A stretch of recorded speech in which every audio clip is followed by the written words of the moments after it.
Welcome to our channel. Today we how to use Microsoft Teams for collaboration easy tutorial step by step clearly. Open Microsoft Teams on your computer or mobile device. Log in with your organizational account. On the left side, you'll see the main navigation bar. Click on the Teams icon to view all your active teams. To create a new team, click on the Join or Create a Team button at the bottom. Select Create Team and choose the type of team you want. Fill in the required details like team name and description. Choose the privacy settings, private or public. Once your team is created, you can invite members by clicking Add Member. To start a conversation, click on the General channel within your. Type your message in the message box at the bottom and hit Enter to send. You can also use mentions to notify specific team members.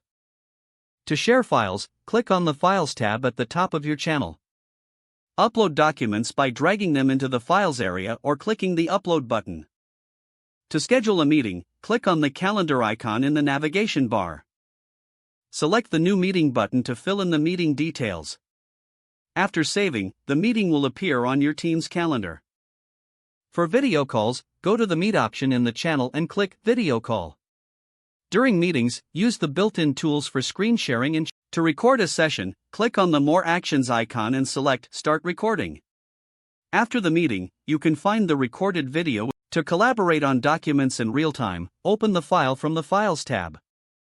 Share your screen to guide others through the content as you work. Lastly, explore other features like planner boards, polls, and third-party integrations. By utilizing these tools, you can enhance collaboration and streamline your team's workflow. If the page does not load, refresh the browser or try again in a private or incognito window. Make sure you are using the correct email address, then retype it carefully to avoid small typos. If your password is not accepted, use the Reset option and create a new strong password you can remember. Check your spam folder for verification or security emails, then complete any requested confirmation steps. Enable two-factor authentication if available to improve account security and reduce unauthorized access risk.